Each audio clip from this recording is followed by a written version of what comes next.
말씀 보겠습니다. 신약성경 마태복음 17장 1절로 8절의 말씀입니다. 신약성경 28페이지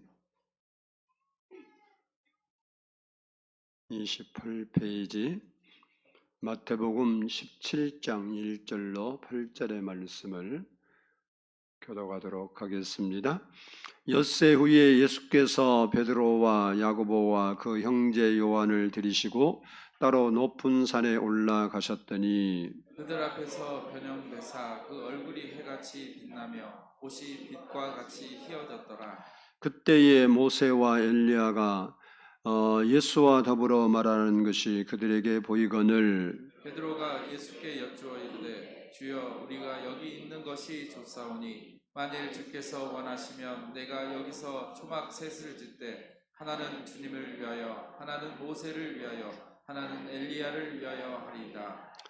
말할 때에 호련히 빛난 구름이 그들을 덮으며 구름 속에서 소리가 나서 이르되 이는 내 사랑하는 아들이요 내 기뻐하는 자니 너희는 그의 말을 들으라 하시는지라. 제자들이 듣고 엎드려 심히 두려워하니 예수께서 나와 그들에게 손을 대시며 이르시되 일어나라 두려워하지 말라 하시니 제자들이 눈을 들고 보매 오직 예수 외에는 아무도 보이지 아니하더라. 아멘. 이 시간에 성가대의 찬양이 있겠습니다.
기도드리겠습니다. 사랑의 아버지 하나님, 감사합니다. 오늘도 이렇게 좋은 날씨에 하나님께 나와서 살아계신 하나님을 예배하고 찬양하게 해주신 것을 진심으로 감사합니다. 이 시간도 저희가 하나님을 찬양하며 이 시간도 하나님의 말씀을 저희가 아버지의 우리 영혼의 양식으로 삼기를 원합니다. 예수님, 오늘 또 우리 마음에 오셔서 우리의 마음을 열어주시고 하나님 말씀이 우리 마음에 힘이 되고 능력이 되게 하옵소서. 주께서 함께하는 시간 되기를 원합니다. 여러 가지 기도의 제목을 가지고 나와서 하나님께 기도하는 마음으로 예배하는 우리 성도들을 기억해 주시고 말씀을 통해서 만나 주시고 주님께서 은혜 주셔서 우리의 기도가 응답되게 하시고 우리의 소원이 이루어지게 하시며 하나님의 영광을 위하여 우리가 하나님의 은혜를 입는 자 되도록 도와주시옵소서. 늘 함께하신 아버지 하나님을 찬양하오며 우리 구주 예수 그리스도의 이름으로 감사하며 기도드리옵나이다. 아멘. 할렐루야. 우리 옆사람과 인사합니다. 사랑하고 축복합니다. 한번 따라서 하겠습니다. 예수님을 바라보자. 어느 날 예수님께서 12 제자를 데리시고 빌립보 가이사라 지방에 가셨습니다. 그곳에서 제자들을 향해서 묻습니다. 너희가 나를 누구라 하느냐? 그랬더니 베드로가 주는 그리스도시요 살아계신 하나님의 아들이시니라 라고 대답을 합니다. 흡족하게 여기신 예수님께서 그 고백을 들으신 후에 자기의 장래에 대한 이야기를 하셨습니다. 내가 조금 있다가 예루살렘에 올라가서 고난을 받고 십자가에 죽게 될 거야. 그리고 사흘이 되면 다시 살아날 거야. 그러니 염려하지 말고 걱정하지 마라. 이렇게 말씀을 하시면서 여기 서 있는 너희 중에 죽기 전에 내가 왕권을 가지고 오는 것을 볼 자도 있어 라고 말씀을 하셨습니다. 마태복음 16장 28절을 보면 진실로 너희에게 이르노니 여기 서 있는 사람 중에 죽기 전에 인자가 그 왕권을 가지고 오는 것을 볼 자들도 있느니라 이렇게 말씀하셨습니다. 이 말씀을 하시고 엿새 후에 베드로와 야고보와 요한을 데리시고 높은 산에 올라갔습니다. 이 산은 갈릴리에 있는 다볼산이라는 산입니다. 이 산에서 예수님께서 빛난 모습으로 변화되셨다 해서 오늘날은 변화산이다 이렇게 부르기도 합니다. 그 산에 올라가셔서 예수님께서 기도하시다가 얼굴이 해처럼 변화되셨고 그리고 옷은 빛처럼 희게 바뀌었고 또 그 몸에서는 찬란한 광채가 나타나는 모습으로 변화되셨습니다. 그리고 그때 마침 모세와 엘리야가 나타나서 세 분이 함께 이야기를 나누셨습니다. 모세는 예수님 오시기 전 약 1500년 전에 살았던 사람입니다. 그리고 엘리야는 약 900년 전에 살았던 사람으로 죽음을 보지 않고 회리 바람을 타고 승천한 그런 인물입니다. 누가복음 9장 30절로 31절을 보면 문득 두 사람이 예수와 함께 말하니 이는 모세와 엘리야라 영광 중에 나타나서 장차 예수께서 예루살렘에서 별세하실 것을 말할세라고 했습니다. 예수님은 그 영광 중에 나타난 모세와 엘리야와 함께 별세에 대해서 이야기를 나누셨습니다. 제자들이 이 광경을 목격하게 됩니다. 이 광경을 목격하고 오늘 4절을 보면 베드로가 너무 감격해서 이렇게 말합니다. 주여, 우리가 여기 있는 것이 좋사오니 만일 주께서 원하시면 내가 여기서 초막셋을 짓되 하나는 주를 위하여, 하나는 모세를 위하여, 하나는 엘리야를 위하여 하리이다 라고 아주 감격스러워서 여기 너무 좋습니다 이렇게 고백을 했습니다. 그 말이 끝나기 무섭게 빛난 구름이 그들을 덮었습니다.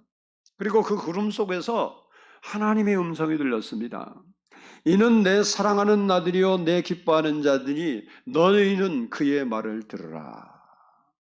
이 하나님의 음성을 듣고 너무 무섭고 두렵고 떨려서 엎드려서 벌벌벌벌 떨고 있을 때 예수님께서 가까이 오셔서 그들에게 손을 대시며 일어나라, 두려워하지 말라라고 말씀을 하십니다. 이에 제자들이 눈을 들어보니까 그 앞에 찬란하게 빛났던 광경들이 다 사라지고 오직 예수님만 그들 눈에 보였습니다. 모세도 엘리야도 언제 어떻게 사라졌는지 그들의 눈에는 보이지 않았습니다. 오직 예수님만 보였다는 사실입니다. 다시 말하면 변화산상 사건의 중심은 예수님이셨다라는 겁니다. 모세도 엘리야도 중심이 될 수 없습니다. 또 더 나아가서 제자들은 더욱더 될 수 없죠. 그 사건의 중심은 오직 예수님만 계셨다는 사실입니다. 제자들의 눈에 보이는 것은 오직 예수였습니다. 신앙생활이라는 것은 오직 예수님을 바라보고 살아가는 것을 말합니다. 그래서 히브리서 12장 2절 말씀 보면 믿음에 두여 또 온전케 하신 이인 예수를 바라보자라고 말씀하고 있습니다. 우리가 신앙생활하면서 예수님 외에 다른 것을 자꾸 바라보기 때문에 문제가 오고 그 문제에 사로잡혀 문제가 되는 경우가 많이 있습니다. 우리가 바른 신앙생활을 하려고 하면 오직 예수님만 바라보아야 한다는 사실입니다. 그래야 성령님의 인도를 받고 문제를 극복하고 우리의 삶을 성공적인 삶으로, 가치 있는 삶으로, 의미 있는 삶으로 살아갈 수 있게 되는 것입니다. 오직 예수님만 바라볼 수 있는 우리 성도들이 되기를 축복합니다. 그렇다면 예수님을 바라본 삶은 어떤 삶일까를 본문을 중심으로 잠시 살펴보려고 합니다. 먼저는 따라서 합시다. 사람보다 예수님을 바라보아야 한다. 우리가 신앙생활을 바로 하려면 사람을 보지 말고 예수님을 봐야 한다라는 말입니다. 우리 3절을 보겠습니다. 오늘 본문 말씀 3절 말씀을 같이 보겠습니다. 시작. 그때 모세와 엘리야가 예수와 더불어 말하는 것이 그들에게 보이거늘. 아멘. 아멘. 처음에 8절을 보면 또 이렇게 말씀하고 있습니다. 제자들이 눈을 들어 보매 오직 예수 외에는 아무도 보이지 아니하였더라라고 말씀하고 있습니다. 처음에 베드로와 제자들은 자기 눈앞에 보이는 광경을 보면서 그 사람들을 바라봤습니다. 아마도 갑자기 몇천 년 전 사람이 나타나 자기 앞에 있으니까 신기하기도 하고 놀랍기도 하고 새롭기도 해서 어쩌면 이 사람들의 시각에는 다른 사람들보다 모세나 엘리야가 더 눈에 들어왔는지도 모릅니다. 그런데 그 마지막에는 모든 것이 다 사라지고 오직 예수님만 보였다는 사실입니다. 제자들이 보았던 모세가 누구인가입니다. 모세는 이스라엘이 애굽에 종살이를 할 때 태어난 인물로, 당시에 모세가 태어날 당시는 사나이 아이로 태어나면 다 죽을 수밖에 없는 그런 환경이었습니다. 다시 말하면 모세는 죽을 수밖에 없는 환경에서 태어났지만 하나님의 은혜를 입어서 바로 왕의 공주의 아들로 입양하게 됩니다. 그래서 궁중에서 40년 동안 왕자로 살아가게 됩니다.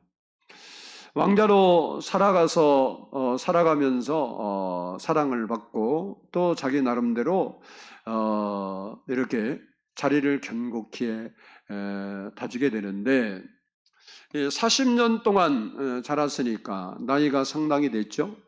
그러니까 자기도 이제 무엇을 할 수 있는 나이가 된 거예요.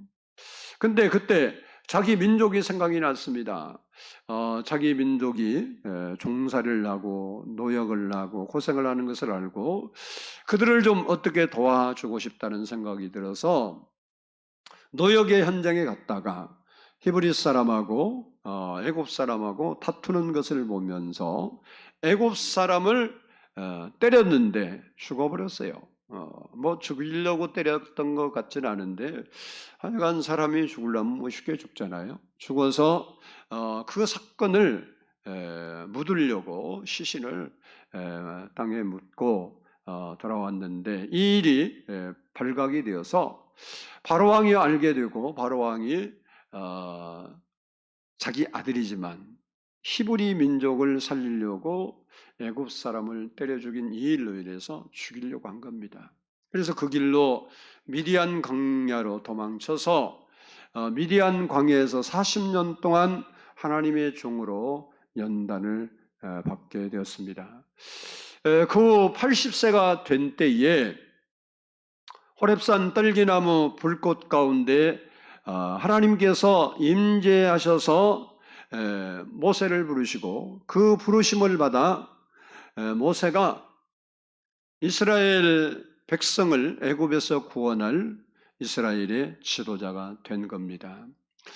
그가 지도자가 되어서 애굽에 내려가서 10가지 재앙을 통해서 이스라엘 백성을 출애굽해서 넘실거리는 홍해를 가르고 맨 땅까지 건너서 어디에 오느냐? 시내산에 도착을 했습니다. 시내산에 와서 하나님을 섬길 율법을 받습니다. 그리고 하나님을 섬길 성막을 계시받아서 성막을 이제 세우게 됩니다. 그래서 하나님이 왕이신 신정 왕국을 다윗이 건설을 합니다. 이처럼 다윗은 이스라엘 백성들에게 아주 중요한 인물이었다는 것입니다. 모세는 예수님처럼 아주 하나님을 섬길 때도 충성스럽게 섬겼던 사람입니다. 히브리서 3장 5절 6절을 보면 모세는 장래에 말할 것을 증언하기 위하여 하나님의 온 집에서 종으로 신실하였고, 그리스도는 하나님의 집을 맡은 아들로서 그와 같이 하셨으며 라고 말씀하고 있습니다. 뿐만 아니라 모세는 예수님께서 이 땅에 오시기 몇천 년 전에 말씀을 통해서 앞으로 오실 예수님에 대해서 증언을 했습니다.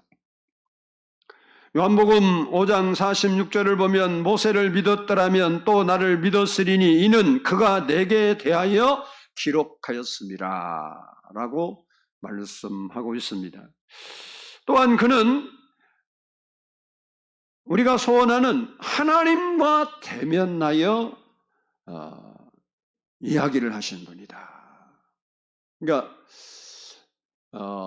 성경에 많은 사람들이 하나님과 교제를 했지만 이 모세만큼 가까이 한 사람은 없어요, 성경에.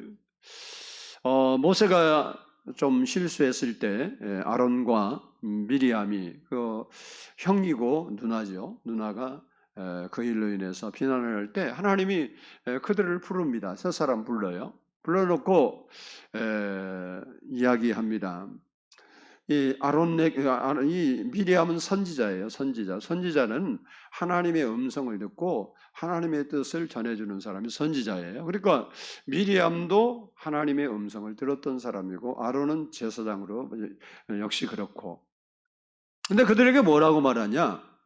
내가 너희에게는 꿈이나 음성으로 들려줬지만 내가 모세와는 친구처럼 대면해서 이야기하는데 네가 내 종을 감히 비난하냐고 책망을 하셨습니다. 성경 말씀을 보면 출애굽기 33장 11절에서 이렇게 말합니다. 사람이 자기의 친구와 이야기함 같이 여호와께서는 모세와 대면하여 말씀하시며.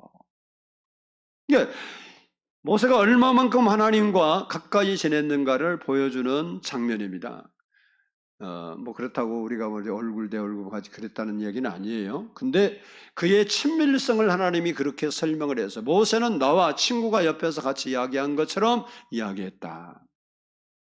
여러분도 그렇게 될 수 있기를 축복합니다. 저도 자꾸 하나님께 가까이 가기를 소원하고 기도하고 있습니다.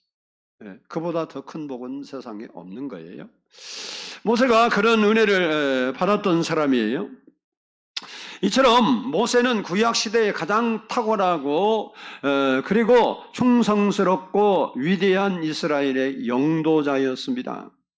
이스라엘 백성들에게 율법을 받아서 가르침으로 하나님을 잘 섬길 수 있는 길을 열어주었고 성막을 계시받아서 세워줌으로써 이스라엘 백성과 하나님의 관계가 화목한 관계를 이루어서 하나님께 복을 받고 살 수 있도록 길을 열어준 사람이 모세라는 사람이에요.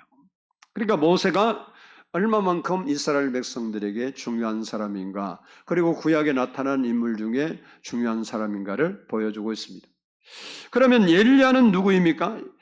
그는 선지자를 대표하는 인물로서 북왕국 시절 아합이 다스린 시절에 그의 왕후 이세벨이 바알과 아세라 신을 이스라엘 땅에 끌고 들어와서 백성들을 유혹해서 백성들이 하나님을 떠나서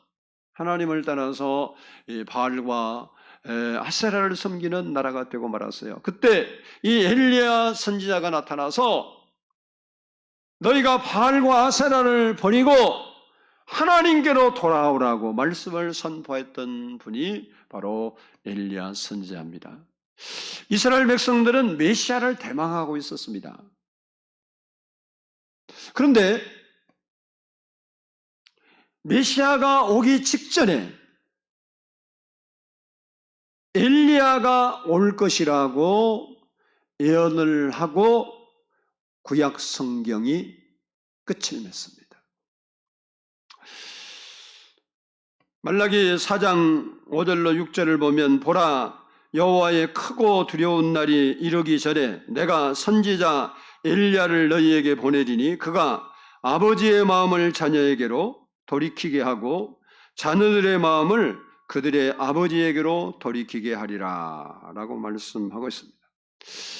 엘리야는 선지자의 대표지만 특별히 하나님께서 메시아가 오기 전에 먼저 엘리야, 이게 진짜 엘리야가 오는 건 아니고 성경을 보면 엘리야와 같은 사역, 다시 말하면 온 백성이 하나님을 떠나고 바알과 아세라를 섬기던 그런 상황처럼 된 예수님이 오실 당시 종교는 살아있고 제도는 살아있고 그러지만 제사장으로부터 모든 지도자들이 하나님을 바로 섬기지 못했어요. 다 하나님을 떠났습니다. 하나님이 좋아하는 신앙생활을 하지 못했어요. 그들에게 하나님께 다시 돌아오라고 외쳤던 엘리야와 같은 선지자를 이야기하고 있는데, 그래서 그 엘리야가 오늘 본문에 등장하는 겁니다.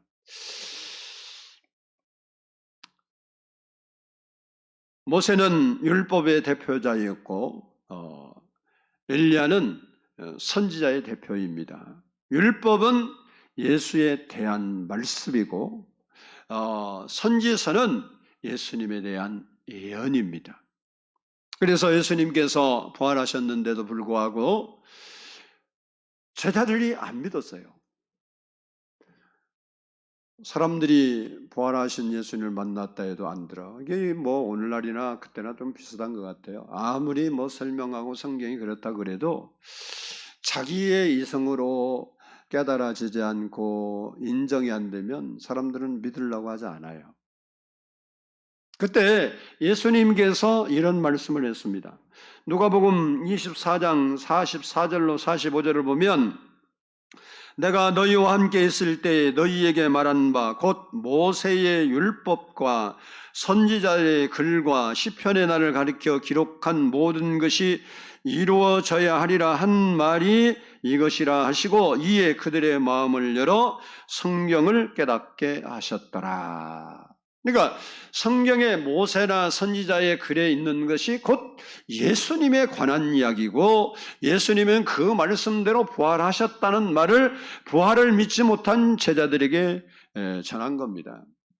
이처럼 모세나 엘리야는 구약 시대의 가장 중요한 인물이었고 예수님에 오셔서 사역한 것과 밀접한 관계가 있었기 때문에 그들이 그 변화산상에 대표적으로 나타났고 그들과 예수님께서 별세에 대해서 이야기를 했습니다. 이렇게 중요한 인물인데도 불구하고 모세나 엘리야를 우리가 바라보면 안 된다는 사실이에요. 그들은 중요한 인물은 사실이지만 그들이 우리에게 죄 문제, 구원의 문제, 그리고 영생의 문제를 해결해 줄 수 있는 분이 아닙니다. 그걸 줄 수 있는 분은 오직 예수 그리스도밖에 없습니다. 그렇기 때문에 우리는 오직 예수 그리스도를 바라봐야 된다는 겁니다. 예수님만이 죄의 문제도 영생의 문제도 삶의 문제도 해결할 수 있는 유일한 분이라는 사실이에요. 그러므로 우리가 교회에 나와서도 사람이 보이면 안 되는 거예요. 목사나 장로나 친구가 보여서는 안 되는 겁니다.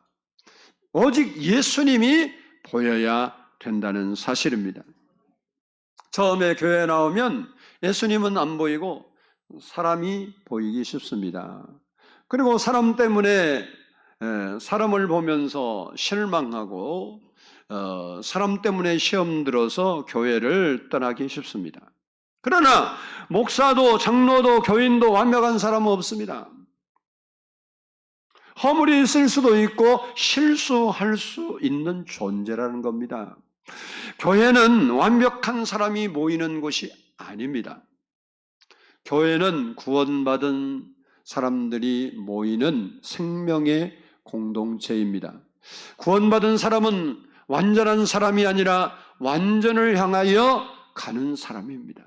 그래서 우리가 예수 믿으면 완전하지는 않지만 완전을 향하여 예수 그리스도는 머리이니 그에게까지 자라가라는 말씀처럼 우리는 예수님을 닮아가는 삶이 되기 위해서 점점 좋아져야 돼요. 어떤 사람은 교회를 비난합니다. 예수 믿는 사람이 사기꾼이래, 예수 믿는 사람이 강도래, 예수 믿는 사람이 나쁜 짓 했대. 그래서 손가락질하고 변하고 교회가 그런 교회를 왜 다녀야 돼 그래. 그런 사람 만나면 제가 그렇게 얘기합니다.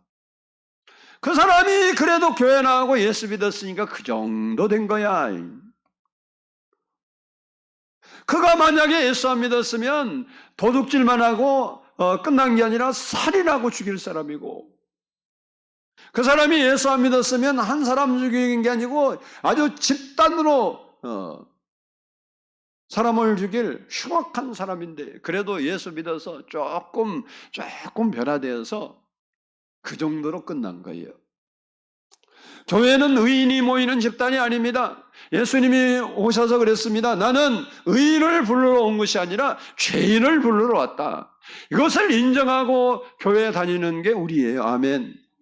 그러면 우리가 죄져도 된다 그 소리가 아니고 우리는 죄성이 있고 연약하기 때문에 넘어지고 실수와 허물이 있을 수 있다는 거예요. 그것을 보고 살면 안 되고 온전하신 예수님, 그래서 교회에 나와서는 사람을 바라보지 말고 온전하신 예수님을 바라봐야 되는 거예요. 교회는 예수님만 보여야 하는 곳이 교회입니다. 우리가 여러분 사람 때문에 시험 들지 마세요. 사람은 다 뭐 몰라서 그러지 뭐 다 뒤집고 나면 다 문제덩어리가 많아. 뭐 저부터 해서 뭐 여러분이 아니라 저부터 해서 뭐 저를 아주 머리부터 발끝까지 속을 다 들어봐봐 와서 내 설교 듣겠는가 안 듣지. 저 목사가 문제는 많기는 많구나. 그래도 뭐 별 수 없어. 인간은 다 구린 데가 있는 거예요. 아멘. 요즘 뭐 선거가 진흙탕 싸움하고 있죠. 그래서 막 뭐 비리 꺼내 갖고 막 난린데요. 거기 뭐 안 꺼내진 사람이라고 없다고 누가 장담을 해요? 응?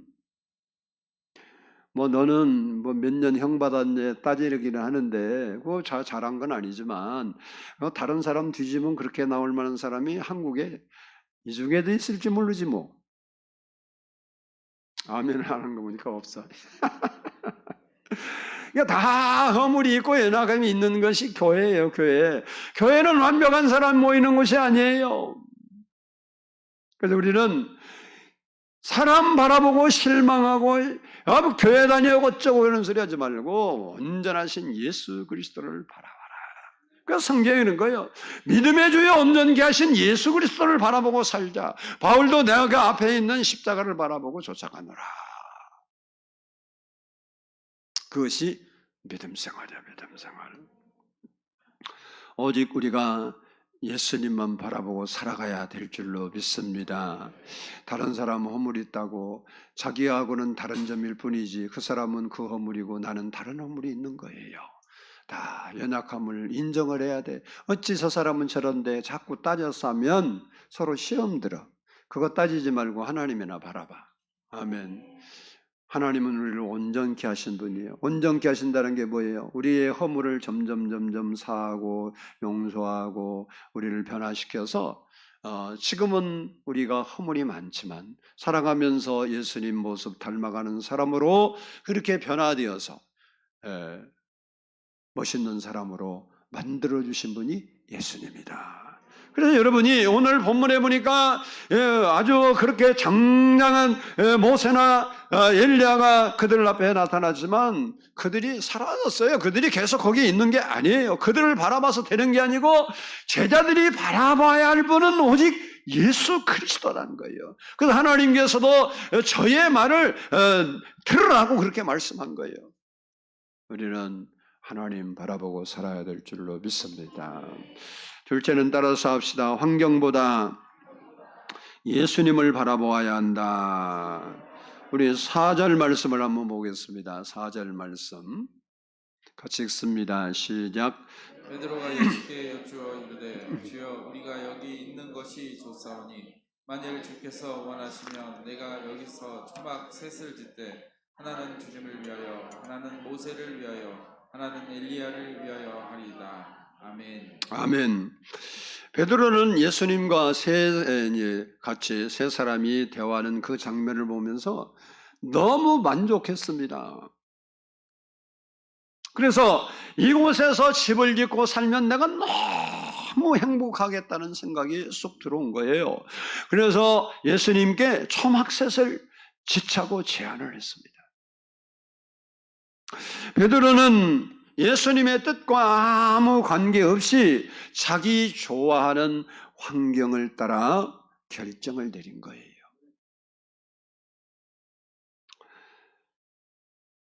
베드로 입장에서 보면 충분히 이해할 수 있습니다. 지금 그곳이 우리가 그곳을 뭐 이야기로 들으니까 그러지 그곳은 지금 신비한 장소였어요. 그리고 하나님의 은혜가 풍성했습니다. 너무나 행복하고 좋은 분위기였어요. 그러니까 그곳에 하나님의 뜻과 관계없이 자기가 볼 때 좋으니까 그곳에 머물고 싶었던 것입니다. 그러나 결론은 환경은 바뀌고 그리고 베드로가 원하던 그 환경은 다 사라지고 오직 예수님만 보였습니다. 여러분, 모세가 계속 존재하지 않았고 엘리야가 계속 환경이라는 것은 날마다 바뀌는 거예요. 바뀌는 환경 따라가지 말고 하나님을 따라가야 된다는 사실이에요. 성경을 보면 환경을 바라보고 환경을 따라갔던 사람들은 결론적으로 실패한 인생을 살았습니다. 그러나 하나님을 바라보고 말씀을 따라 살았던 사람들은 연단이 있고 훈련이 있고 어려움이 있어서 그것을 극복해 나가는 과정은 있었지만 결론에 이르러서는 전부 의미 있고 가치 있고 뜻이 있고 성공적인 인생을 살았습니다. 롯은 아브라함과 함께 하면서 하나님의 큰 축복을 받았어요. 그래서 두 사람이 함께 그 땅에 거주할 수 없어서 선택의 갈림길에 섰을 때 그는 이것저것 보지 않았어요. 자기의 눈으로 볼 때 자기가 가장 행복하게 될 것 같은 환경을 바라봤어요. 그것이 요단뜰이었습니다. 거기에 소돔과 고모라가 있었어요. 거기 가면 행복할 것 같다는 생각 들어서 그들은 결국 이사를 해서 소돔성으로 들어가 살게 되었어요. 물론 몇 년 동안 행복하게 멋있게 내가 선택을 정말 잘했다.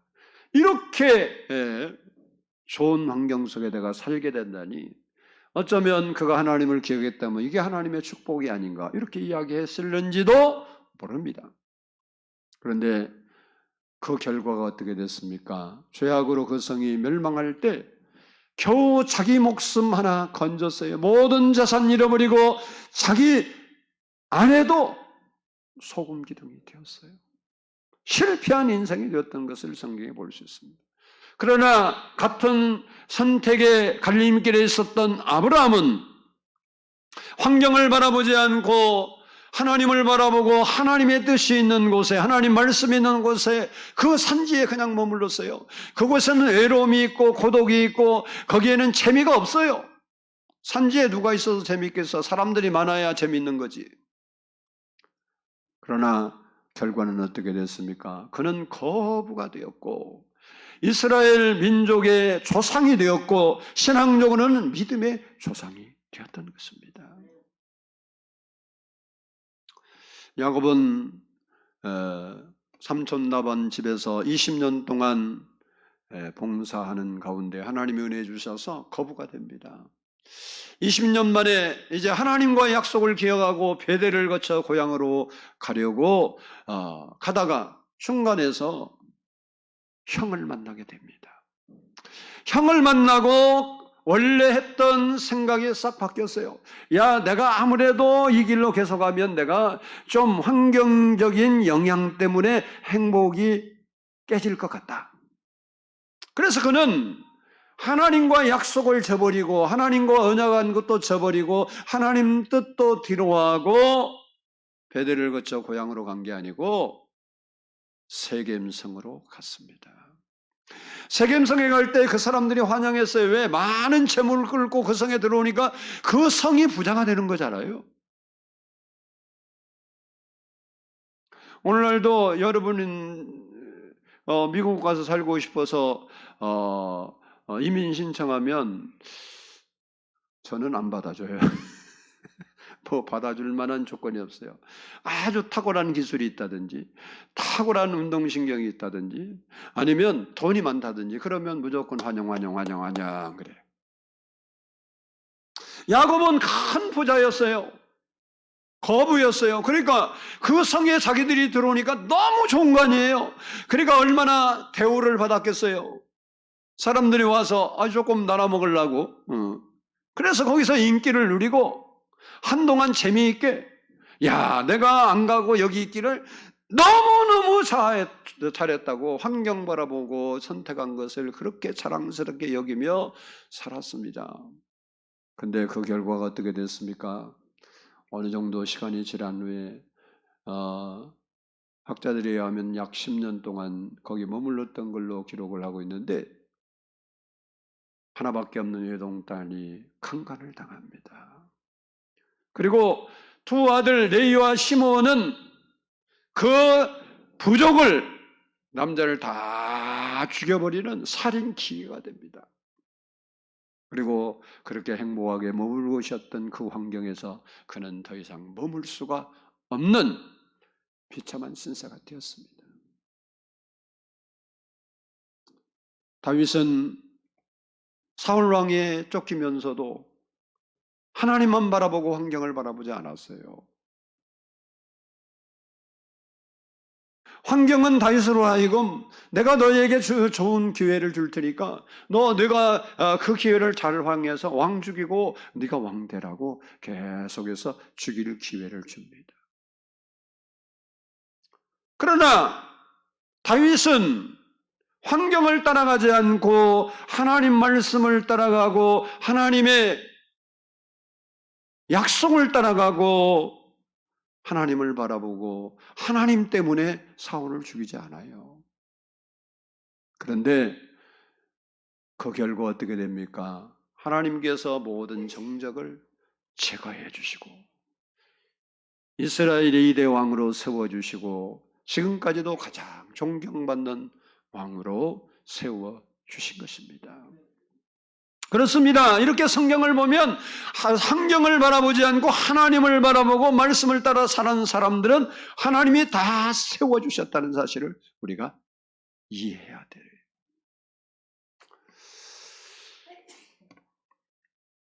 큰 부자가 된 할머니가 예수를 믿었는데요. 이분이 어느 날 하루 손녀딸을 데리고 시내를 나갔습니다. 이게 길을 가는데 이제 불쌍한 사람들이 도움을 요청하는 손을 내밀었어요. 그때 그 할머니가 그에게 얼마의 돈을 줬어요. 또 한참 가다 보니까 다른 사람이 또 동정을 구하니까 또 그들에게 정정을 베풀어 줬습니다. 가다 보니까 또 구세군 자수남비가 있으니 거기에도 이렇게 얼마를 기부를 했습니다. 이처럼 만나는 사람들에게 동정을 베풀었어요. 그것을 보고 있던 손녀가 이렇게 말합니다. 할머니, 오늘은 손해가 많이 보시네요. 손해를 많이 보시네요. 그랬어요. 왜냐하면 하는 데마다 돈을 다 했으니까 우리 할머니가 오늘 손해를 너무 많이 보네. 그랬더니 이 할머니가 손녀가 알아듣든 못 알아듣든 그 손녀에게 보면서 이런 말을 했습니다. 내가 예수 믿은 후에 급한 성격도 버렸고 남을 흉보던 말도 다 버렸단다. 세상 쾌락도 욕심도 이기심도 질투도 남을 비판하는 마음도 다 버렸다. 이제 나에게 남은 것은 오직 예수뿐이다. 이렇게 어린 손녀에게 말을 했습니다. 우리도 이 할머니처럼 새 제자처럼 오직 예수님만 보이시기를 축복합니다. 여러분 눈에 오직 예수님만 볼 수 있기를 바랍니다. 여러분 사람이 들어오고 환경이 들어오기 때문에 문제가 되는 거, 여러분이 환경을 바라보지 않고 오직 하나님을 바라보면 여러분의 삶의 근심과 걱정과 염려와 불안은 다 사라지는 거예요. 여러분이 왜 두려워하고 걱정하고 문제가 있습니까? 환경을 바라보고 사람을 바라보니까 그러는 거예요. 다윗은 골리앗 자기보다도 몇 배가 큰 그런 장군 앞에 섰을 때 두려워하지 않았어요. 그 환경을 무서워하지 않았어요. 나와 함께 하신 하나님이 너와 싸우시고 전쟁은 여호와께 속겠으니 오늘 너를 내 손에 붙이리라고 그렇게 말했어요. 우리 같으면 벌벌벌 떨어서 앞에 나갈 생각도 못해. 나라 전체 준다고 해도 못해. 왜 그랬을까요? 그는 오직 하나님을 바라봤어요. 골리앗이라는 사람도 바라보지 않고 싸움의 용사 그리고 아무도 이길 수 없고 이스라엘 전체가 벌벌 떠는 그런 환경도 다윗은 바라보지 않았어요. 자기는 오직 하나님을 바라봤기 때문에 그런 환경 속에서도 평안하고 용기가 있고 담대했던 겁니다. 우리가 사람과 환경을 바라보지 않고 하나님 바라보면 근심도 걱정도 불안도 이길 수 있는 겁니다. 그 사람과 환경을 바꾸실 분이 예수 그리스도이기 때문에 그렇습니다. 그분이 나와 함께 하신 그분이 내 환경을 바꿀 수 있는 분이다. 실패한 환경을 성공할 환경으로 바꿀 수 있는 분이에요. 절망적인 환경을 성공적인 환경으로 바꾸실 분이 그분이란 말이에요.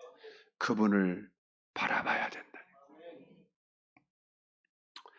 사람이나 환경 때문에 예수님을 바라보지 못했다면 우리가 회개하고 그 피로 씻고 이제부터 여러분이 오직 예수님을 바라보고 살아갈 수 있는 믿음의 사람들이 다 될 수 있기를 주의 이름으로 축복합니다.